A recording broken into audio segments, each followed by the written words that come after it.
nyuma y'iminsi itanu y'ibiganiro byabereye muri Trese mu Busuwisi, icyiciro cya cyenda cy'imishyikirano hagati ya leta ya Kinshasa cyangwa se leta ya Repubulika Iharanira Demokarasi ya Kongo ndetse n'umutwe wa AFCM 23 cyararangiye, nubwo itangazo rya nyuma rivuga ko hari intambwe yatewe nta bwumvikane bwagezeho ku ngingo y'ingenzi nk'uko tubikesha ibiro ntaramakuru by'Abafaransa RFI.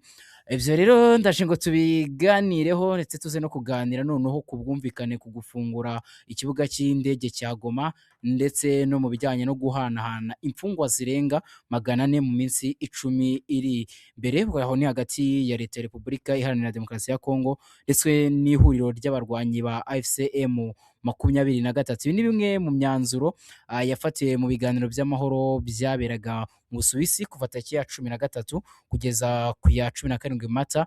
Ibi ni ibiganiro byashyigikiwe n'ubundi na Leta Zunze Ubumwe za Amerika ndetse na Katari, bari bafite inshingano zo kuba umuhuza mu bibazo bya Afurika y'Uburasirazuba, mu bibazo byo muri aka karere, by'umwihariko bibanda ku ihuriro ry'abarwanyi ba AFCM 23 ndetse na leta ya Kinshasa. Ndi Hoziyana Benga, in the Quick Times News, ndaje ngo tubiganireho. Uwo tarakora subscribe, kora subscribe kugira ngo tujye tubana gatanu ko, kandi nawe utajya usharinga ibiganiro byacu ndetse n'amakuru kugira ngo n'abandi bamenyera amakuru meza ku gihe, wenda gusaba gusharinga ibiganiro byacu.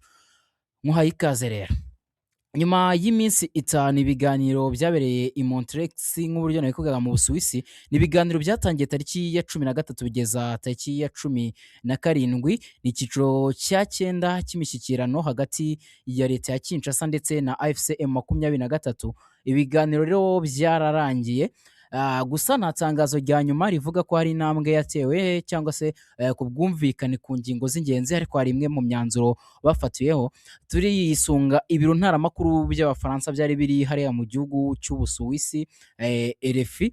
Protokole ya gatatu y'amasezerano y'ibanze yasinyiwe i Doha umwaka ushize muri 2025, cyane cyane ku bibazo by'ubutabera n'uburyo ubufasha bw'ubutabazi bugera ku babukeneye hari mu burasirazuba bwa Kongo.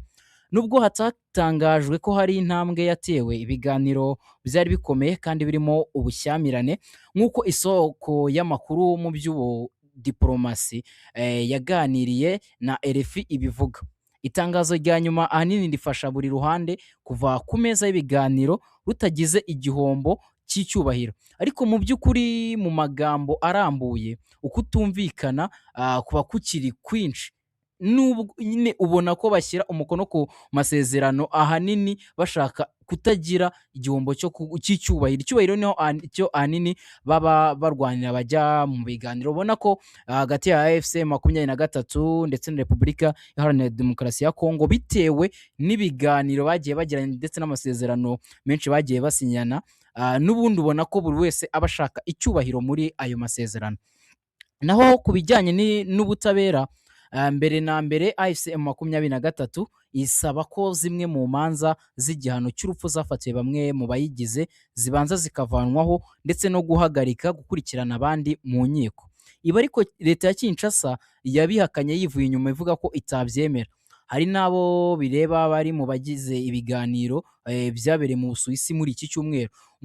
Icyo hano bashatse kuvuga nuko n'ubundi muri babandi baciriwe imanza cyangwa se bafatiwe ibihano by'urupfu, n'ubundi harimo abari bari mu gihugu cy'Ubusuwisi. Ubona ko byandi nakubwiraga ko ahanini baba bashaka kutagira igihombo cy'icyubahiro. N'ubundi hagati ya AFCM 23 ndetse na leta ya Kinshasa, ubona ko ahanini nibyo bari guharanira. Ubwo nimba bamwe bashaka ko babakuraho ibihano bafatiwe, abandi nabo bakaba batabishaka, n'ubundi bashaka kugumiza abayobozi ba AFCM 23 mu bihano, bigaragaza neza uburyo uyu mutwe wa AFCM 23 waba ari wo uri gushaka icyubahiro, ndetse na leta ya Kinshasa irashaka icyubahiro mbere cyangwa se imbere y'abari bari muri ubu buhuza ndetse n'umutwe wa AFCM 23 nawo ubwawo urimo. Indi ngingo rero ikomeje guteza impaka nk'uko amakuru abivuga n'ibijyanye n'ubukungu. AFCM 23 irasaba ko amabanki yongera gufungurwa mu bice igenzura. Amabanki yari yarafunzwe kandi atandukanyijwe n'imiyoborere ya Kinshasa. Ibi bishatse kuvuga ko hano mu burasirazuba bwa Kongo cyangwa se ibindi bice biyoborwa cyangwa se bigenzurwa n'ihuriro ry'abarwanyi ba AFC M23, nta banki ntabwo ziri gukora kuko zamaze gutandukanwa n'imiyoborere ya leta ya Kinshasa. Rero bimwe mu byo bifuzaga nabyo muri ibi biganiro ni uko aya mabanki yakongera gufungurwa muri ibi bice bari kugenzura, ariko icyo cyifuzo nacyo leta ya Kinshasa yahise rwose igitera utwatsi. Umutwe wa AFC M23 uvuga kandi ko hari ibibazo bijyanye no kubona pasiporo ku baturage batuye muri ibyo bice, harimo n'abanyamuryango bawo.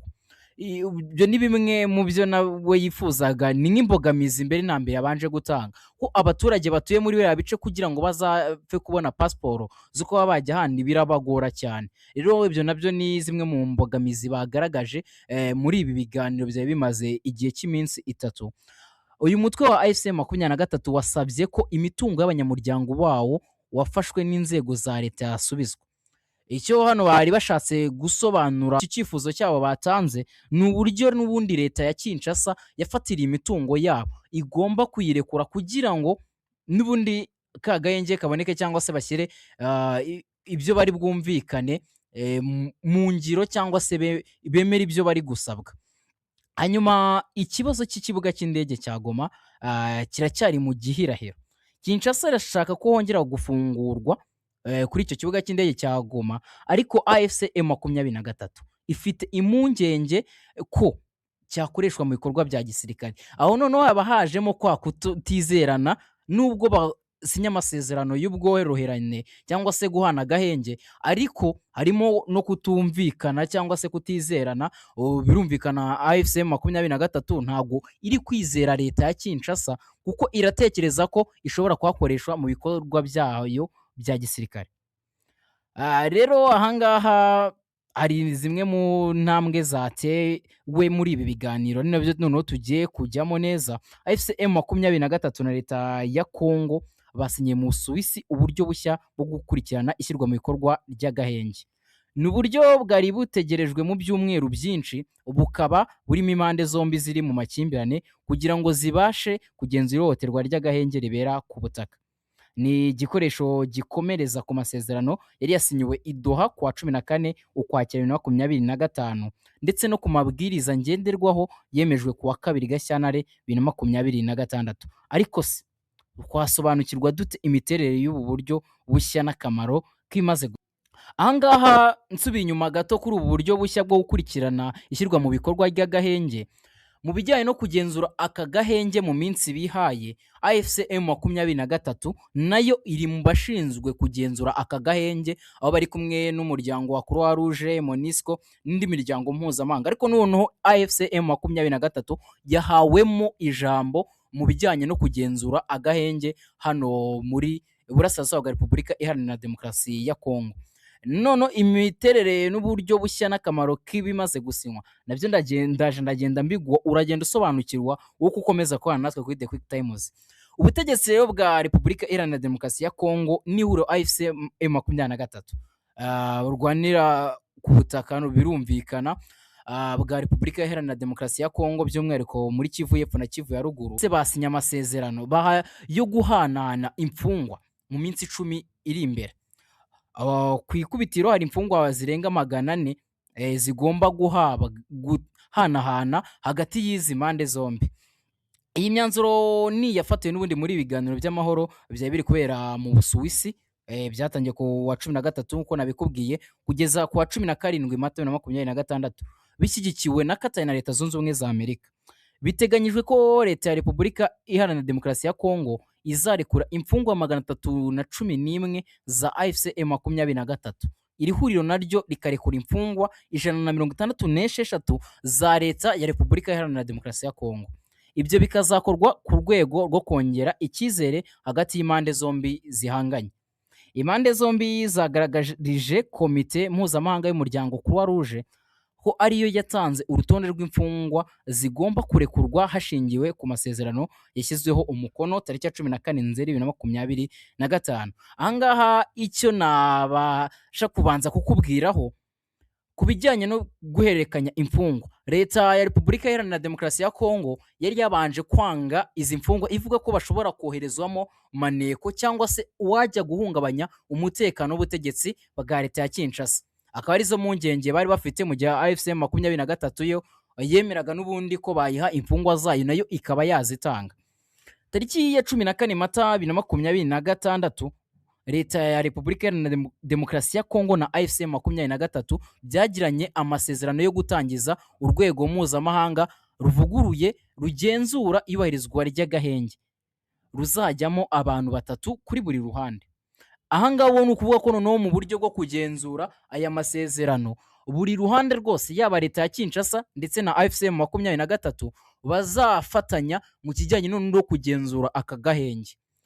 Umwanzuro wo gushyiraho uru rwego wafatiwe muri ibi biganiro, bigaragara ko noneho ari we ushobora kuba umuhuza mwiza cyangwa se n'ubufatanye bwiza noneho ka gahenge, kuko ni kenshi bagiye basinyana gukorana AFC M23 ndetse na leta ya Kinshasa, ariko bikarangira uruhande rumwe rubogamye rukica ya masezerano. Abakunda gushyirwa mu majwi cyane ni igisirikare cya leta ya Kongo FARDC, ko n'ubundi mu gihe cy'agahenge bagaba ibitero mu bice bigenzurwa na AFC M23. Biteganyijwe ko kera kabaye EJVM Plus izatangira kugenzura agahenge mu gihe kitarenze ibyumweru, kandi ko ingabo ziri mu butumwa bw'amahoro bw'umuryango w'abibumbye muri Repubulika Iharanira Demokarasi ya Kongo MONUSCO zabigiramo uruhare. Iyi EJVM Plus isimbuye n'ubundi yari yitwa EJVM, noneho itari irimo AFC M23 ndetse na leta ya Kongo. Ubu ngubu noneho umwihariko w'iyi EJVM Plus nuko bose bazaba barimo. Yes, nuko nkuko bimeze, ubwo n'ibindi turakomeza kugenda tubigukurikira. The Quick Times News and Hosiana Benga, turabakunda cyane, mukomeze kubana natwe muryoherwa n'amakuru n'ibiganiro tubaha. Nongera kukwibutsa aho utarakanda subscribe ko ugomba gukanda subscribe kugira tujye dukomeza tubane, kandi igitekerezo cyawe ni ingenzi, waduha igitekerezo ukaba wafatana video zacu ukazisharinga, ubundi nkakubwira ngo amahoro n'imigisha Nyagasani atanga bikomeze kubana nawe.